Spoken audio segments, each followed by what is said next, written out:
पूज्य भाई श्री संतोष सागर जी महाराज ने जो गीता हमें प्रदान की है, जिसको भगवान कृष्ण ने अपने मित्र, अपने सखा अर्जुन को महाभारत के भीषण युद्ध में जहां पर रक्तपात हो रहा था, तलवारें चल रही थी, और जब अर्जुन हताश हो गए, निराश हो गए, हथियार डाल दिए और रथ के पीछे जाकर बैठ गए, उस समय भगवान ने उनको एक प्रेरणादायी एक गीत सुनाया, जिसको गीता कहते हैं, और उन्होंने उसको सुनकर उसको अपने जीवन में आत्मसात करके और परम लक्ष्य को प्राप्त किया और अधर्म पर धर्म की विजय हुई।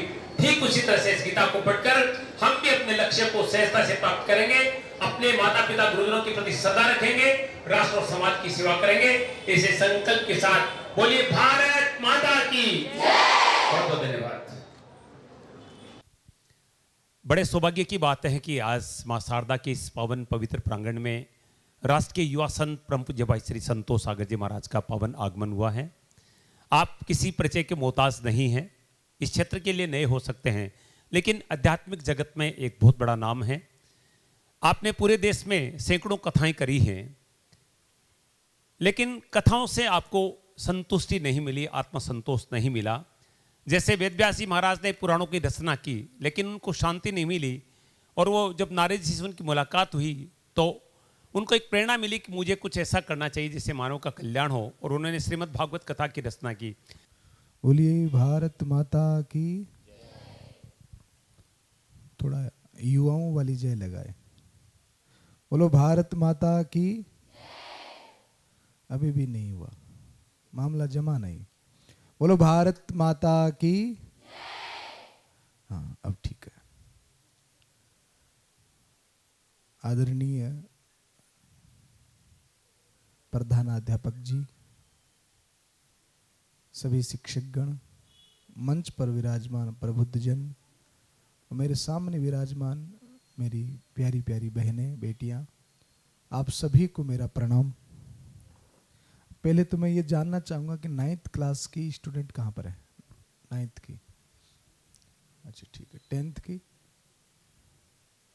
12th, 11th,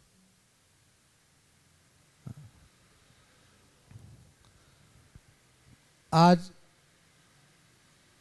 यह आधे घंटे का सत्र आप सभी के लिए बहुउपयोगी हो सकता है।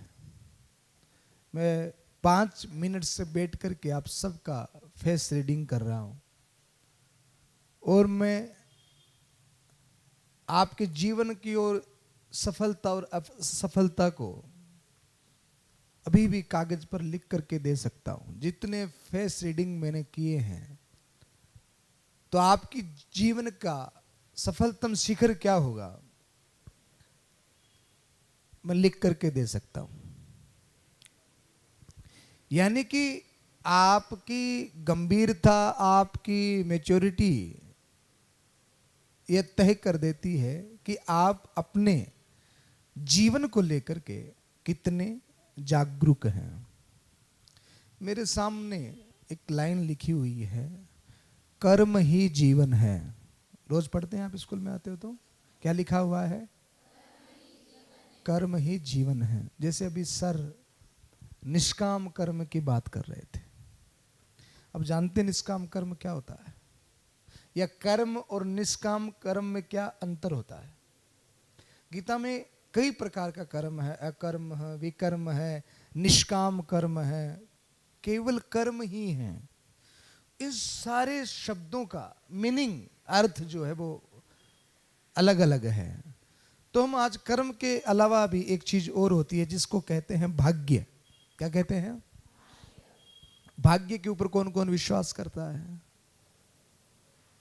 भाग्य के ऊपर कौन कौन विश्वास करता है? 5, 7, 10 हाथ ऊपर। अच्छा, कर्म के ऊपर कौन कौन विश्वास करता है? सब। भाग्य के ऊपर? भाग्य के ऊपर 1, 2। आप नहीं करते? आप नहीं करते बेटा भाग्य के ऊपर विश्वास? आप नहीं करते? नहीं करते? क्यों नहीं करते? बताएंगे आप? बता दो। जो भी टूटा फूटा जवाब आता है। क्या नाम है आपका? है कुमकुम, गुनगुन। गुनगुन क्यों नहीं करते भाग्य के ऊपर विश्वास?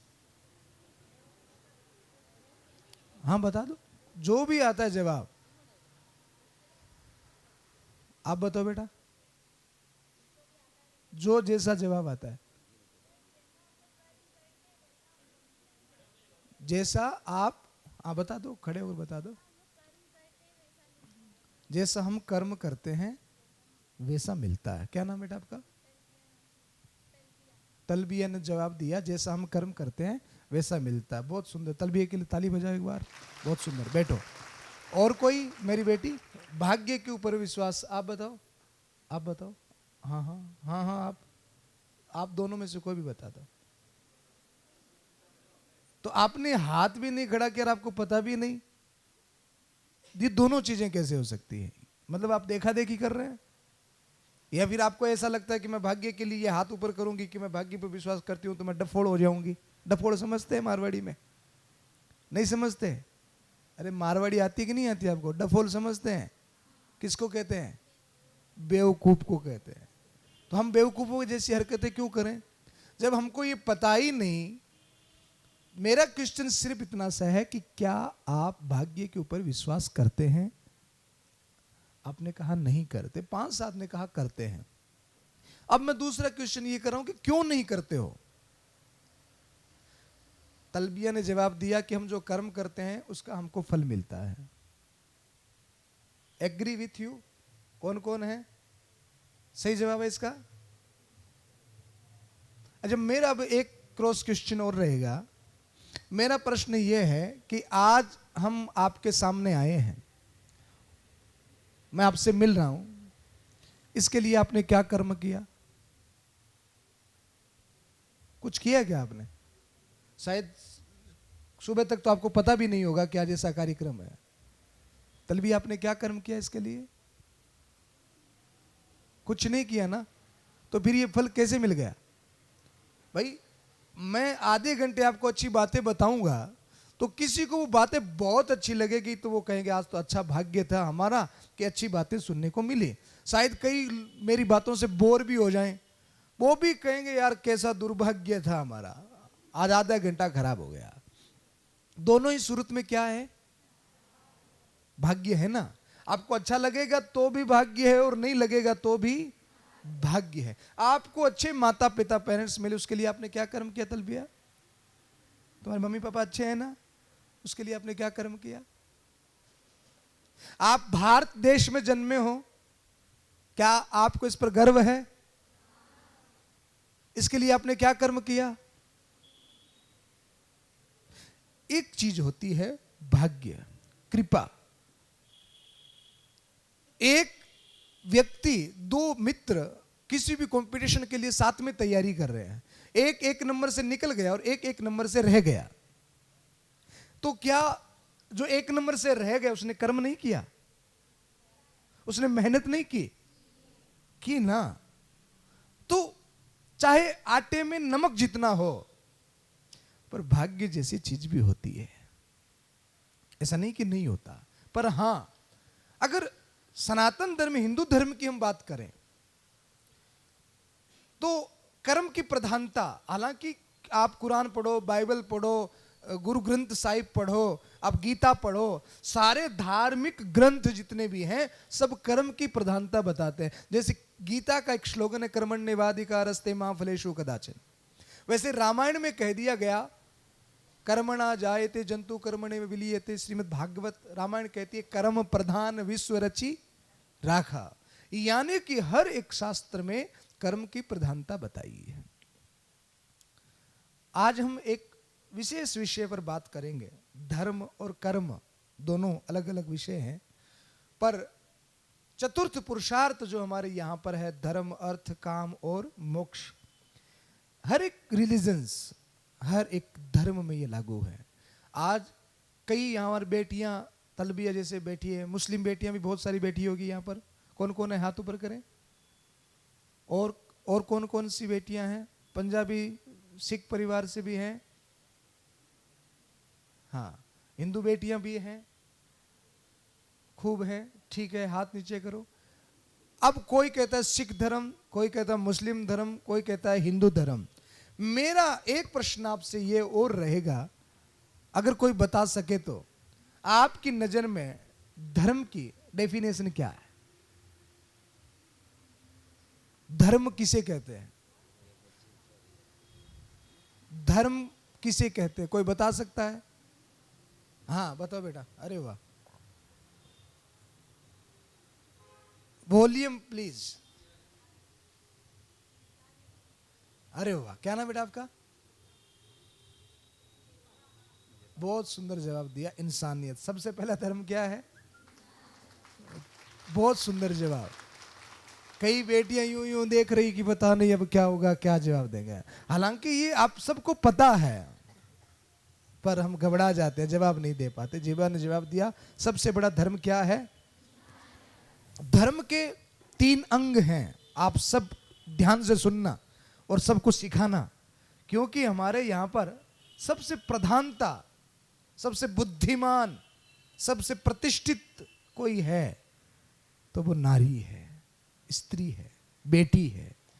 तो मेरा धर्म के ऊपर 3 प्रकार का विवरण मैं आपको देता हूं। सबसे पहले, धर्म किसे कहते हैं? धर्म के 3 अंग हैं। पहला अंग है सत्य। बोलिए जोर से, क्या है? अब बताओ, सत्य के लिए हिंदू, मुस्लिम या क्रिश्चियन कुछ आड़े आता है क्या? सबको सत्य बोलना चाहिए कि नहीं चाहिए? चाहे वो मुस्लिम है, चाहे क्रिश्चियन है, चाहे हिंदू है। हमारी इमारत, आधारशिला जो रखी जाए वो किस पे रखी जाए? सत्य पर।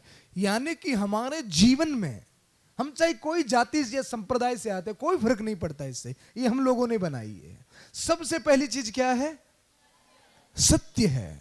यानी कि 50 साल पहले बोला गया एक झूठ 50 साल बाद में भी आपको रुलाने के लिए पर्याप्त है।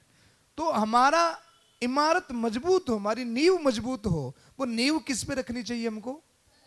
सत्य पर। यानी कि हमारे जीवन में लेस मात्र भी झूठ नहीं होना चाहिए।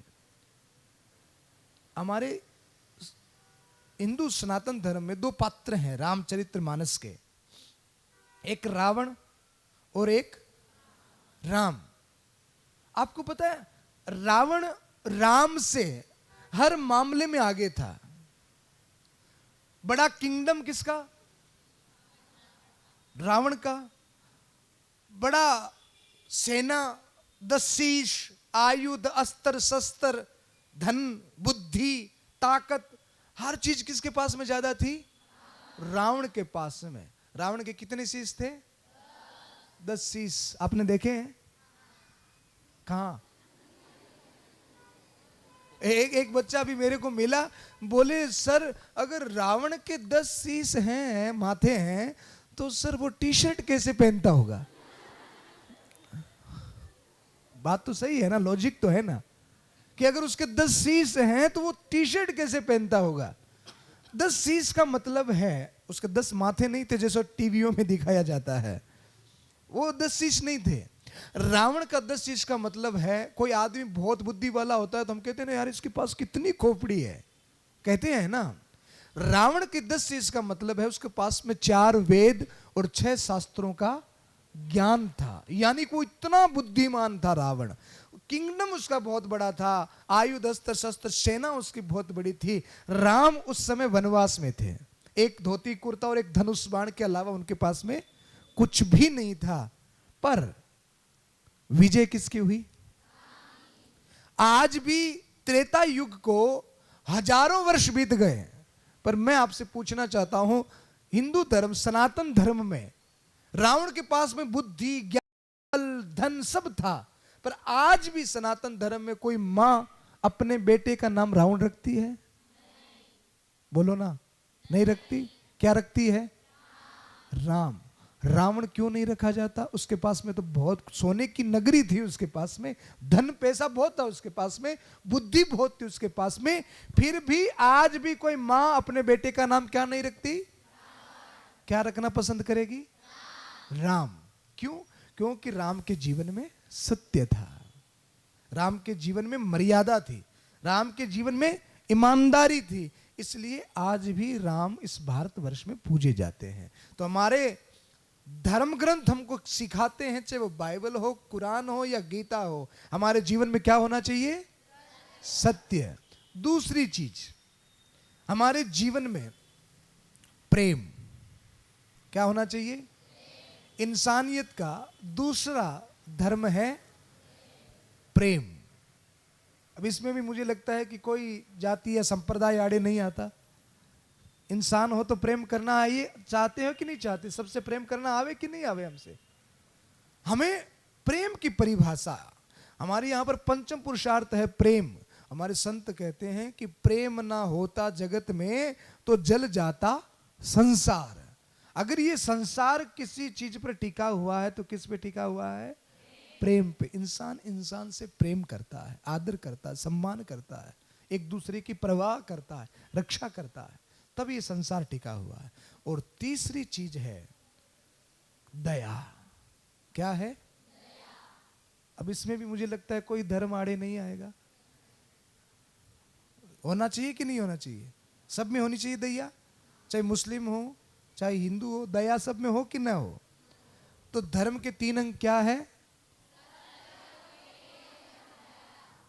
करुणा, सत्य, प्रेम और करुणा, दया। ये 3 चीजें जिसके अंदर में है वो ही धर्मात्मा है। धर्म आत्मा के ये 3 लक्षण होते हैं। आज आप इतनी सारी बेटियां बैठे हो, भारत में ये कहा जाता है यत्र नारी पूजयन्ते तत्र रमन्ते देवता। जहां पर नारी की पूजा होती है वहां पर कौन रमण करते हैं? देवता रमण करते हैं। किसी भी घर में ईश्वर शौर्य पराक्रम को उतारता है तो उस घर में बेटे का जन्म होता है, और जिस घर में ईश्वर प्रेम, करुणा और दया को उतारता है उस घर में बेटी का जन्म होता है। यानी कि वास्तविकता में बेटी धर्म स्वरूप है। बेटा अगर एक घर को तारता है तो बेटियां 2-2 घर को तारती हैं? एक कविता है बड़ी सुंदर कि पढ़ाए उगाए जाते हैं बेटे, उगाए जाते हैं बेटे पर उग जाती हैं बेटियां। पढ़ाए जाते हैं बेटे पर पढ़ जाती है बेटियां। एवरेस्ट तक धकेले जाते हैं बेटे पर चढ़ जाती है बेटियां। बेटों से भी बढ़कर के होती है बेटियां। तो मैं आज मतलब बड़ा खुश हूं आप सबको देख करके। अब मेरा आप सबसे एक प्रश्न है, आप ये देखोगे हमारे यहाँ पर बेटी बचाओ बेटी पढ़ाओ का स्लोगन है, पर आज भी इसी भारतवर्ष में हजारों बेटियां दहेज की आग में जल जाती है। हजारों बेटियों के साथ में अत्याचार और कुकर्म हो जाता है। और कहीं ना कहीं आप सब जितनी बेटियां बैठे हैं, आप सबके मन में एक बात भी होगी, बेटे और बेटी की समानता की बात तो ये समाज करता है कि लड़का लड़की बराबर हैं, भेदभाव मत करो। पर क्या ये रियलिटी है? भेदभाव होता है? आपको ये लगता है कि लड़कों को कितनी आज़ादी है, जहाँ जाए जैसा पहने, मोटरसाइकिल ले गए निकल गए, पापा ने मोबाइल भी दिला दिया, जैसे चाहे कपड़े भी पहन लिए, और बेटियों के ऊपर कितनी पाबंदी, ये मत खाओ, ये मत पियो, यहाँ मत जाओ, इससे मत बोलो, ये मत करो। होता है ऐसा? आपको बुरा लगता है? किस किस को लगता है? अरे बाप रे, सबको बुरा लगता है। क्या बुरा लगता है? भेदभाव, कि हमारे साथ में ऐसा क्यों हो रहा है, हैं? आप बताएं बेटा, क्यों बुरा लगता है आपको? हाँ बता दो, खड़े होके बता दो, संकोच नहीं करना। क्यों बुरा लगता है?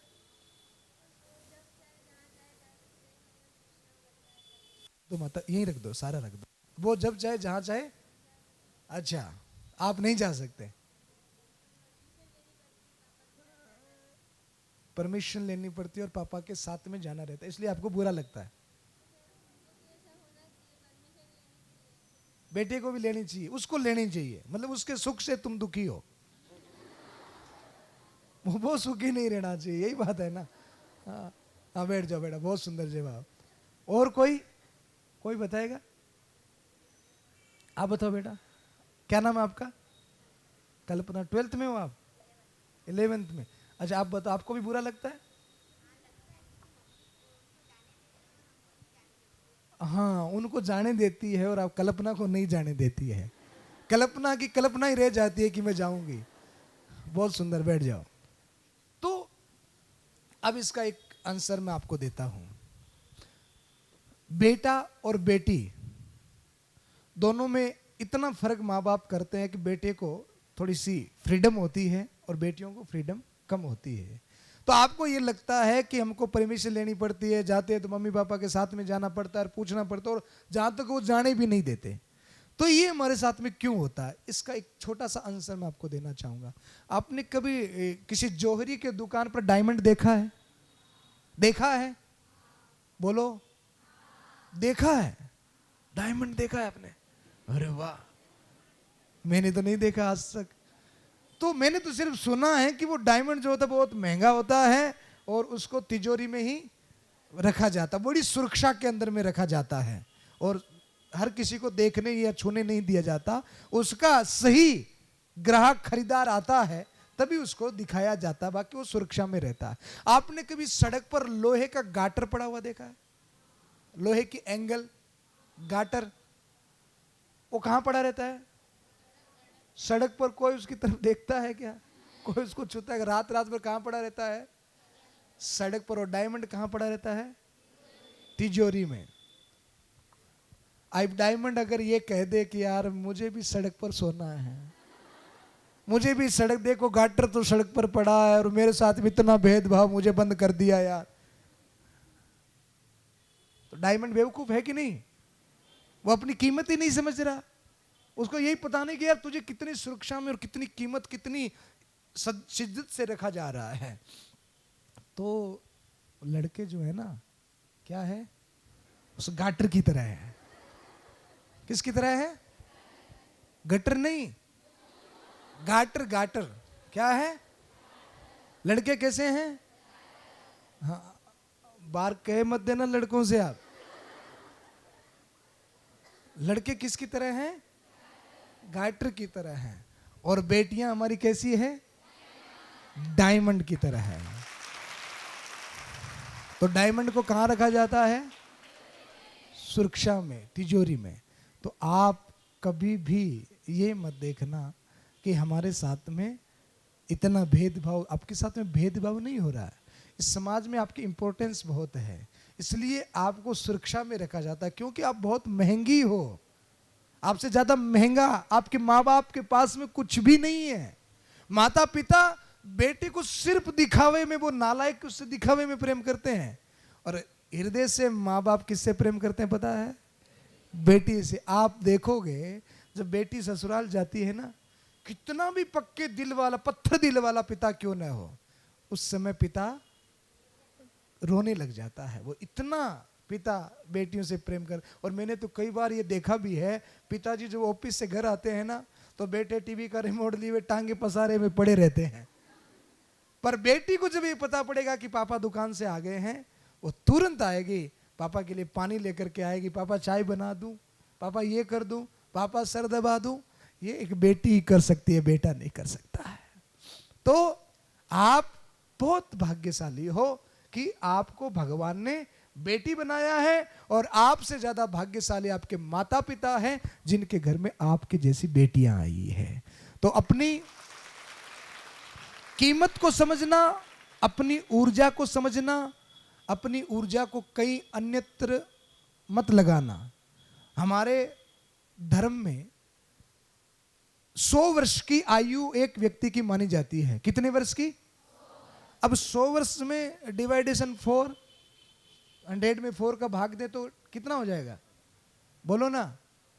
25, 25, 25, 25। तो जिंदगी का जो पहला भाग है वो कर्म करने के लिए है। किसके लिए है? कर्म करने के लिए। और कर्म किसे कहते हैं? बोले करेक्ट कर्म।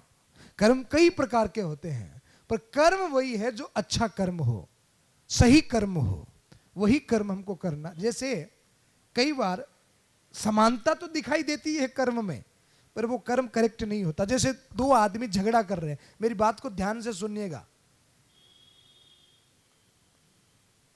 एकदम ध्यान से, आई नीड योर अटेंशन। दो व्यक्ति आपस में लड़ रहे हैं, एक तीसरा आया, वो उन दोनों को छुड़ा रहा है, या जो पिटाई हो रही है जिसकी उसको बचा रहा है।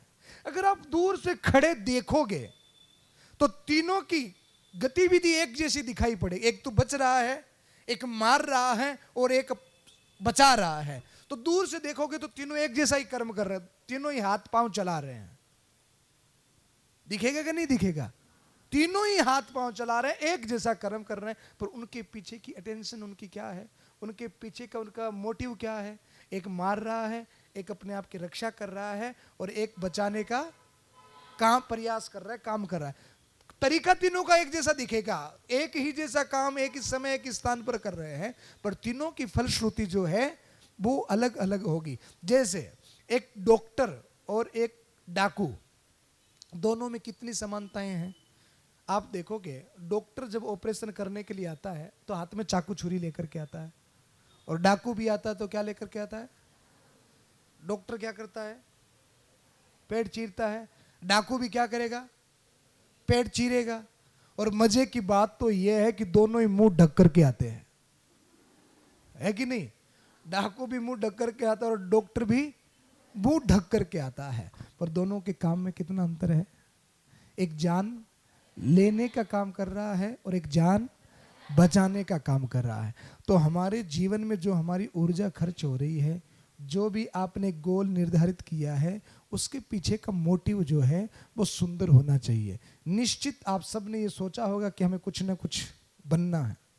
बोलो ना, बनना है। क्या बनना है? हैं? क्या बोली बेटा? बोलो बेटा। अरे वाह, आईएएस बनना, इसके लिए ताली तो बजाओ। ये ताली मैंने इसलिए नहीं बनाई कि ये आईएएस बनना चाहती है, ताली इसलिए बनाई बजवाई है कि इसका लक्ष्य बहुत बड़ा है। तो लक्ष्य छोटा नहीं होना चाहिए। जैसे अभी मैंने एक कॉलेज में एक लड़का था, मैं अक्सर ये बात कहता हूँ, लड़के का नाम था वरुण। तो मैंने उससे पूछा कि बेटा तू क्या बनना चाहता है? तो वरुण बोला सर मैं पैसे वाला बनना चाहता हूँ। मैंने कहा पैसे वाला? बोले हाँ।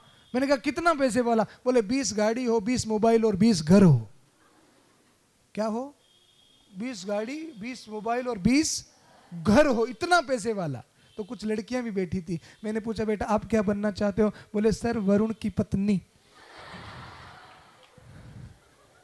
क्या बनना चाहती हूं? ये इतने पैसे वाला होगा तो मुझे और कुछ बनने की जरूरत ही नहीं है। तो हमारा जो मोटिव है, जो लक्ष्य है, वो सुंदर होना चाहिए, वो बड़ा होना चाहिए। इसलिए ये जो 25 वर्ष है ना, इस समय का सदुपयोग आपको करना चाहिए। आपके पास में अगर आपके मम्मी पापा ने आपको 1000 रुपये दिए हो, अब उस 1000 रुपये को आपको खर्च करना है, तो यूं ही खर्च कर दोगे कि सोच समझ के खर्च करोगे? ऐसा तो नहीं कि बस 1000 रुपये तो फटाफट लगा दो जहां लगाना है। ऐसा तो नहीं, बुद्धिमान आदमी ऐसा कभी नहीं करेगा। 1000 रुपये का खर्च कैसे करोगे? सोच समझ कर करोगे। जो 1000 का नोट दोबारा भी मिल सकता है और भी आ सकता है, उसका भी आप इतना सोच समझ करके खर्च करते हो कि इसका दुरुपयोग न हो। पर भगवान ने जो आपको अनमोल समय दिया है, इसका खर्च कैसे कर रहे हो? सोच समझ के कर रहे हो हैं कि ऐसे ही 4 घंटे मोबाइल, 4 घंटे टीवी, 4 घंटे इधर उधर की बातें, ऐसे तो नहीं कर रहे हो ना? सोच समझ के खर्च कर रहे हो। अच्छा, एक अभी आप लोगों का काम क्या है? पढ़ाई करना। मूल काम यही है। एक दिन में कितने घंटे होते हैं? पढ़ाई कितने घंटे होती है? कितने? ये मेरी बेटी कितना बोली? ये देखो, ये कह रही है 26 घंटे। 24 घंटे में कितनी पड़ रही है? 26 घंटे पड़ रही है, बताओ। तो आपके पास में कितना समय है? 24 घंटे का। स्कूल में कितनी देर पढ़ते हो? 6 घंटे। अब ईमानदारी से बताना, घर जाकर के 4 घंटे कौन पढ़ता है? जो 4 घंटे पढ़ता हो एकदम ईमानदारी से, 1 2 3 4 5 6 7, कल्पना 4 घंटे पढ़ती है। अरे बाप रे, आपके टीचर्स भी देख रहे हैं आपको, ठीक है ना? 6 हाथ ऊपर हुए हैं। अच्छा, 3 घंटे कौन पढ़ता है? 2 घंटे? अच्छा, 2 घंटे वालों की तादाद ज्यादा। अच्छा, 1 घंटे कौन पढ़ता है? 2 घंटे। अच्छा, बातें मत करो, सुनो। 2 घंटे आप घर पे पढ़ते हो ना, तो 5 घंटे स्कूल में पढ़ते हो, टोटल कितना हुआ? 7 घंटे। पीछे कितना बचा?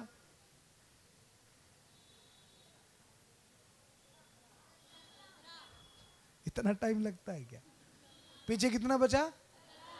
अब वो 17 घंटे आप क्या करते हो? बोले 5-6 घंटे तो नींद ले लेते हैं, और बेटियां हैं तो थोड़ा सा घर में काम भी करना पड़ता है। अच्छा, एक बात और पूछ लूं, आपके पर्सनल बात, जवाब देंगे ईमानदारी से? पर्सनल मोबाइल किस किस के पास है? झूठ मत बोलना, झूठ मत बोलना। एक बेटी ने हाथ ऊपर किया। आप जितनी आगे बैठी हैं उनके पास में किसी के पास मोबाइल नहीं है? अरे वाह, ये तो अच्छा, मम्मी का मोबाइल कौन चलाता है? हाँ, उसमें सब बोले सर मम्मी कम ही चलाती है, हम ही चलाते हैं। अच्छा, कभी ऐसा हुआ कि आपको पढ़ते समय भी मोबाइल याद आया हो? देखो, कई बेटियां हाँ कर रही है। पढ़ते समय भी मोबाइल कभी याद आया हो, तो ये दर्शाता है कि आपका आपकी पढ़ाई में इंटरेस्ट नहीं है। अगर पढ़ते समय आपको फ्रेंड्स मोबाइल्स याद आ रहा है ना, तो आपके टीचर्स को भी पता है कि आपका क्या होना है, मुझे भी पता है आपका क्या होना है, और आपके पेरेंट्स को भी पता है कि आपका क्या होना है। एक आदमी अपने बच्चे की धनाधन पिटाई कर रहा था, तो मैंने पूछा इसको पीट क्यों रहे हो? बोले सर इसका कल रिजल्ट आने वाला है। तो मैंने कहा रिजल्ट तो कल आएगा, आज क्यों पीट रहे हो? बोले कल मैं कहीं बाहर गांव जा रहा हूं। यानी कि उस बाप को पहले से पता है कि कल रिजल्ट क्या आने वाला है कि नहीं?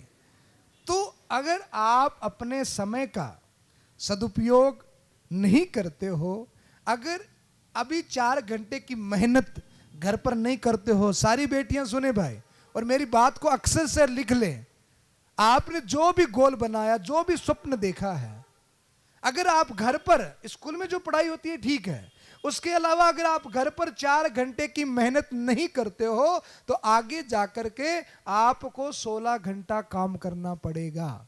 अब 16 घंटा काम करना ठीक है कि 4 घंटा?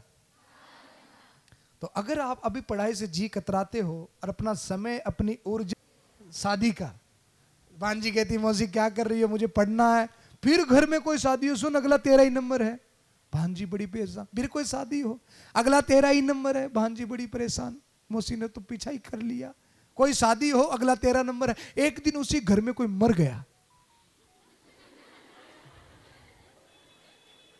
समझ गए? भांजी ने कहा मौसी सुन, अगला 13 नंबर है, बड़ा परेशान किया है।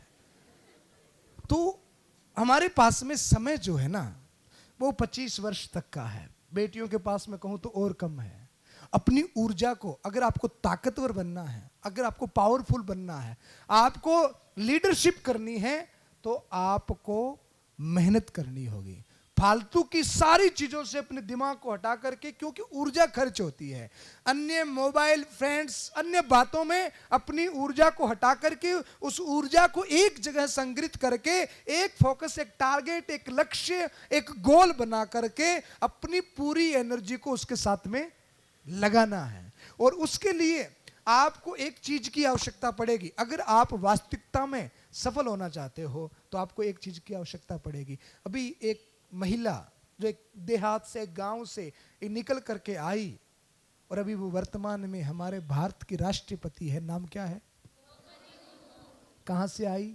एकदम देहात गांव से आई वो, एकदम झोंपड़ी से आई वो, और आज भारत के उच्चतम पद, राष्ट्रपति पद पर बैठी है।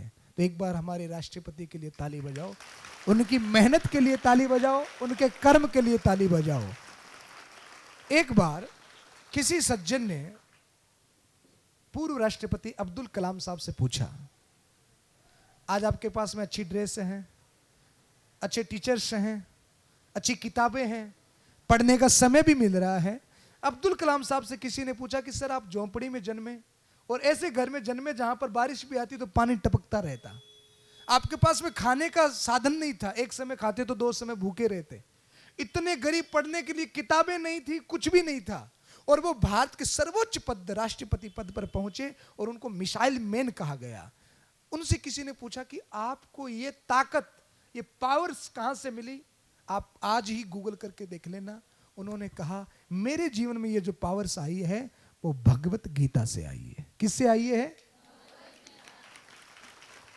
ये वो किताब है, आप नर्सरी से लेकर LLB, MBA, CA, IPS, IAS, IIT, IIM, जो भी आप डिग्रियां लेंगे, जो भी आप बनना चाहते हैं, अब जितनी डिग्रियां लेंगे आपका बौद्धिक बल तो बढ़ जाएगा, पर वो आत्मबल, आत्मविश्वास आप कहां से लाएंगे? वो आपके अंदर में कहां से आएगा? मैं आपसे पूछता हूं, ये किताब किस किस के घर में है? श्रीमद् भगवत गीता? 10-20 हाथ खड़े हुए हैं लगभग, जो सनातन धर्म से होंगे शायद उन सब के घर में होंगे। पर मैं आपको एक बात बता देना चाहता हूं, 700 श्लोकों की ये किताब है, इसमें कोई रिलीजन संबंधित किताब नहीं है। आज दुनिया के 128 देशों में, हर एक यूनिवर्सिटी में, हर एक भाषा में, इटालियन, चाइनीज, फ्रांसीज, उर्दू, संस्कृत, अंग्रेजी, हर एक भाषा में एक किताब पढ़ाई जाती है जिसका नाम है श्रीमद् भगवत गीता। और भारत की जितनी टॉप पर्सनैलिटी हैं जो आज दुनिया के गिने चुने लोगों में हैं, अगर उनकी बायोग्राफी को आप पढ़ेंगे तो उनके जीवन में क्या मिलेगा? श्रीमद् भगवत गीता। ये केवल जीवन, मैंने कुरान भी पढ़ी है, मैंने गुरु ग्रंथ साहिब को भी पढ़ा, मैंने बाइबल को भी पढ़ा, मैंने वेदों को भी पढ़ा है, सब ग्रंथों को पढ़ा है। धर्म ग्रंथ केवल आपके जीवन को दिशा देने का काम करते हैं। धर्म ग्रंथ क्या करते हैं? जीवन को दिशा देते हैं, और दिशा से ही जीवन की दशा बदलती है। तो आप हजारों किताबें आप अपने जीवन में पढ़ेंगे। मैं चाहता हूं कि अगर आप अपने जीवन को लेकर के वास्तविकता में गंभीर हैं और कुछ बनना चाहते हैं, अपने आप को भीड़ में चलने वाला बनाना चाहते हैं कि भीड़ से अलग चलने वाला, उसके लिए खाली कहने से नहीं होगा, अपनी ऊर्जा को संग्रहित करके अपने स्वप्न को जीना पड़ेगा। सपना वो नहीं होता जो आपने देख लिया, सपना वो नहीं होता जो सोने के बाद में आता है, स्वप्न वो होता है जो हमको सोने ही नहीं देता है। तो उसके लिए बहुत मेहनत करनी पड़ती है, अपने आप को मेहनत की भट्टी में झोंकना पड़ता है। तो मैं चाहता हूं कि हजारों किताबों के साथ में आप ये एक किताब भी पढ़ें। अब मैं आपके पास में आया हूं, आधे घंटे 1 घंटे आपके सामने बोला हूं, और यहाँ बांसवाड़ा तक आया हूं। अभी तक हमने 17-18 जिलों में 1.25 लाख बच्चों को मैंने संबोधन किया है, जिसमें IPS, IAS, medical college, nursing college तक के बच्चों को संबोधन किया है। मैं आपके पास में क्यों आया हूं? आप अपने जीवन में सफल हो जाओगे, मुझे कोई बेनिफिट होगा? मुझे क्या लाभ है? और ये किताब भी मेरे घर में नहीं छपती है, ये किताब भी, एक किताब 20 रुपए की आती है। कभी मैं ये बातें कहता नहीं हूं, आपसे कह रहा हूं। कितने की आती है? अब मैं ये किताब ला रहा हूं, आपको बांट रहा हूं, क्यों? मुझे क्या पड़ी है, मुझे क्या फायदा होने वाला है? अगर मुझसे पर्सनली कोई पूछे कि आप सबसे ज्यादा प्यार किससे करते हैं, तो मैं अक्सर यही कहता हूं, मेरा सबसे ज्यादा प्यार मेरे भारत के बच्चों से है, यानी कि आप सबसे है। आप सब सफल हो जाएंगे। आपके माता पिता और गुरु के बाद में अगर तीसरी खुशी किसी को होगी तो वो मुझे होगी।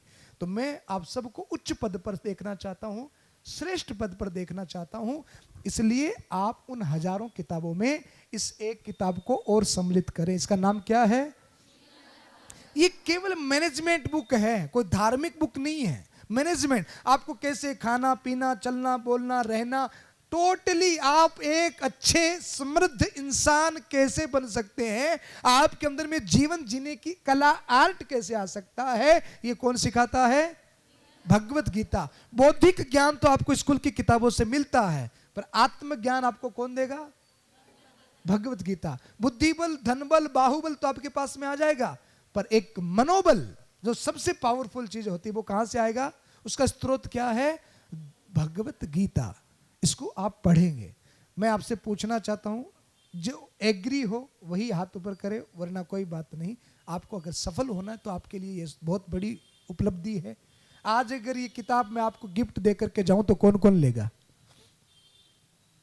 सब लेंगे? पढ़ेंगे? ये जीवन दर्शन की किताब है। क्या करेंगे? पढ़ेंगे इसको। कौन कौन पढ़ेगा? एक बार फिर हाथ ऊपर करो। अरे वाह। और फिर इसका क्या करोगे? घर ले जाकर पढ़ेंगे? ये तो नहीं होगा कि लो दादी मैं क्या लाई हूं आपके लिए, ये तो नहीं करोगे, क्योंकि ये बहुत बोरिंग है, बहुत ही ज्यादा बोरिंग है। इतनी बोरिंग है कि आप एक पत्ता खोलोगे ना, यम ब्रह्मा वरुणेंद्र रुद्र मरुत, यार क्या लिखा है, छोड़ो इसको यार। रख दोगे आप। इतनी बोरिंग है ये। पर समझ में आ गई, इससे ज्यादा इंटरेस्टिंग कुछ भी नहीं है। बोरिंग तभी होगी अगर आपके बुद्धि का लेवल यहां तक का नहीं है, समझ में नहीं आएगी तो आपको बोरिंग लगेगी। पर वास्तविकता में इसको याद कर लिया और इसके एक एक सूत्र को समझ लिया। आज तो साधन भी बहुत है यूट्यूब के माध्यम से, उसका सदुपयोग आप करो। एक एक श्लोक का अर्थ समझो, मीनिंग समझो। केवल कहानी नहीं है, इसका अर्थ भी है। अगर इसको समझ लिया तो आपका जीवन अलग ही हो जाएगा। जैसे हजारों तारों के बीच में चंद्रमा होते हैं ना, वैसे ही आप भीड़ में दिखाई पड़ोगे अगर इसको समझ लिया। पर इंटरेस्टिंग तभी होगा जब समझ में आएगी, वरना बोरिंग बहुत है। तो आप इसको पढ़ेंगे, कहां रखेंगे? हैं? जोर से बोलो ना। हाँ, ये गड़बड़ हो गई। बस वही नहीं रखना है, वहां नहीं रखना है। इसको कहां रखना है? अन्य किताबें कहां रखते हो? इसको कहां रखना है? हाँ, तो मंदिर में क्यों रखोगे? इसको कहां रखना है? स्कूल बैग में रखना है और इसको पढ़ना है, इसको समझना है, इसको जानना है। नहाए बिना नहाए, गाड़ी में, ट्रेवलिंग में, गार्डन में, जब चाहो इसको आप पढ़ सकते हो। तो आप पढ़ेंगे। ये ना हो कि कल स्कूल आओ और आपको टीचर्स पूछे बेटा होमवर्क किया, बोले मैम मैं तो गीता पढ़ रही थी। ऐसा तो नहीं करोगे ना। जो समय आप टेलीविजन और मोबाइल को देते हो वो समय आपको किसको देना है? भगवत गीता को। अच्छी किताबें पढ़ने से बुद्धि भी अच्छी और पावरफुल होती है। तो मैं 2 महीने के बाद में, कल हम कौन से स्कूल में गए थे सर? न्यू लुक में गया था, तो वहां पर भी मुझे इनवाइट किया गया। तो 2 महीने के बाद में मैं फिर आऊंगा। तो आप मिलना चाहेंगे 2 महीने बाद मेरे से? आ सकता हूं मैं फिर आपका सर खाने? मैं आ सकता हूं ना? हाँ, तो 2 महीने बाद में मैं आपसे फिर मिलने आऊंगा और उस समय हम किस पे चर्चा करेंगे? जैसे आज मैंने आपसे कई सवाल किए, तो उस समय मैं आपको भगवत गीता से सवाल करूंगा। आप तैयारी करेंगे? पक्का जवाब देंगे? चलो, 2 महीने के बाद में इसको मैंने केवल 15 दिन में रीड किया था और आपको मैं 4 गुना समय यानी कि 2 महीने दे रहा हूं। और एक बात और बता दूं, मैं 5 मार्च को हमारा लास्ट फाइनल कार्यक्रम है जयपुर में, जहां पर पूरे राजस्थान भर से सारी स्कूलों और कॉलेजों से 5 लाख बच्चे इकट्ठा हो रहे हैं। कितने? तो आपको वहां पर बुलाऊं तो आप आएंगे? आपको लाने की जिम्मेदारी मैं मैम को दूंगा। तो मैम आपको लेकर के आए, जयपुर पधारेंगे आप। और उस समय हम गीता प्रतियोगिता भी करेंगे बड़े लेवल पर। तो मैं चाहता हूं कि बांसवाड़ा की इस राजकीय गर्ल्स स्कूल का नाम पहले नंबर पर आना चाहिए। इतनी तैयारी करेंगे? तो इस किताब को कहां रखेंगे? तो आज ये किताब आपको देख करके जाता हूं और इसको आपने कितना जाना, इसकी चर्चा हम कब करेंगे? 2 महीने बाद। सबका धन्यवाद। जय हिंद, जय भारत। श्रद्धेय संतोष स्वामी जी महाराज, शिव कुमार जी, आपने माँ शारदे के प्रांगण में पधार कर जो हमारे बालिकाओं को ऊर्जा से भरपूर किया, आत्मज्ञान, गीता का ज्ञान और कर्मशील बनने की जो आपने प्रेरणा दी है, मैं महाराज जी को विश्वास दिलाती हूँ कि हमारी बेटियाँ नासा में भी हैं, जज हैं, इंजीनियर भी हैं और कई डॉक्टर हैं जो अपने हॉस्पिटल चला रही हैं। तो चंद्रपौल विद्यालय की बालिकाओं का अगर नाम लिया जाए तो रिजल्ट के परिणाम के क्षेत्र में भी हमारी अभी जो गत सत्र में 99.60 राज्य स्तर में द्वितीय स्थान प्राप्त किया है। तो हमारी बेटियों का नाम रिजल्ट परिणाम में भी अग्रणी रहता है, गुणात्मक दृष्टि से, श्रेणी की दृष्टि से। तो मैं विश्वास दिलाती हूँ कि यह भगवत गीता ज्ञान निश्चित ही, इसको अभी हमने 10 दिवसीय संस्कृत संभाषण शिविर चलाया था जिसमें हमारी 100 बेटियों ने भाग लिया था और इन्होंने श्लोक पढ़ना, संस्कृत पढ़ना, संस्कृत में बातचीत करना 10 दिवसीय शिविर में हमने गत सप्ताह में ही सिखाया है। और यही महाप्रसाद श्रीमद् भागवत गीता का हमें उसी संस्कृत संभाषण के बाद ये प्रसाद मिला है। तो निश्चित ही हमारी बेटियां इसको पढ़ना, श्लोक पढ़ने में कठिनाई नहीं होगी। और यह भगवत गीता का प्रतिदिन मैं स्वयं भी पढ़ती हूँ और मेरी बेटियां भी इसका अध्ययन करेंगी और आत्मसात करेंगी। निश्चित ही इनमें कर्मशील बनने की और आत्मविश्वास भरने की और आत्मज्ञान और मानव ज्ञान, मानवीय सच्चे मानव इसको पढ़कर बनेंगे। और कभी भी गीता के एक भी पेज को खोल लो, आपकी जो भी कठिनाई है, ये मेरा अनुभव है, जब मैं कभी हताश हो जाती हूँ, कभी निराश हो जाती हूँ, तो मैं तत्काल भगवत गीता का सीधा पेज खोल लेती हूँ और उसमें पंक्तियाँ पढ़ते ही मुझे उसका उत्तर मिल जाता है। और उस उत्तर को पढ़ के मैं वापस ऊर्जा और आत्मविश्वास मेरा तगड़ा हो जाता है।